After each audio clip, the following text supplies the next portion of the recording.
Cues for med ball. Like I said, forearm parallel to the ground. If I'm doing a shot, this is the biggest problem that people can't do with things with their offhand. Your forearm has to be parallel to the ground. So my guys that teach a 40, what kind of shin angle do you want to apply force in the initial phase of your start? Positive shin angle, because that shin angle directs force, right? So shin, foot, forearm, hand. I need to direct force with my forearm. So if my forearm is like this and I'm trying to throw something hard, ready? Okay? I can't throw hard if my forearm's like this and I'm trying to throw it that way. Okay? It needs to be up, my elbow needs to be back. That brings me to my next cue. You're pulling the elbow back before you throw. I don't want to throw the ball in the middle of my body. I want to load up my scap. I want to pull back with that elbow before I throw forward. Back of shoulder should face the target. When I mean back of shoulder, I mean back of lead shoulder. So we talk about getting a little bit of rotation. I want to load up this spine. I want to load up my hips. I want to load up my body. The weight shift to that back leg. Show the back of the front shoulder before I throw. Full extension of the hands and arms. So I want the kids to get long after they throw. I don't want any alligator arms after you throw.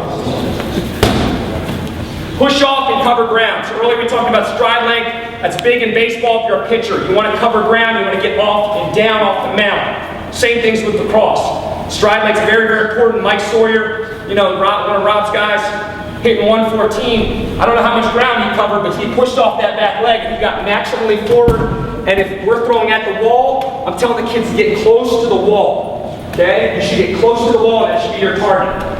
The weight shift is very important. It's going to come naturally on the right leg. You go watch kids, they'll go do lefty, and it's like, whoa, this is foreign, this is kind of weird, and you really have to tell them, and a lot of the times I will initially, I'll tell them to load and then throw. With whatever they're doing, I'm telling them to load up that left leg first, just so they're comfortable with that weight shift. Get as close to the ground. Don't allow back leg to suck the mud. And this is really a big point in me, because if you look at hip injuries, I get kids with hip injuries and even back injuries. They'll go to shoot and they'll stop like this.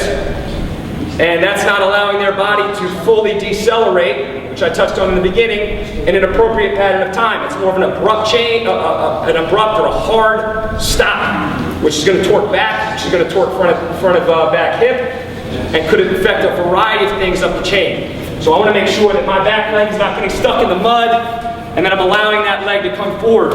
If that back leg stays still too, that's going to automatically tell me that they're not engaging their lower body. If I push off, I have no choice but to come forward. If I'm all arms, good, I can sit here all day. Okay? So I need to make sure that I'm not getting stuck in the mud with my throws.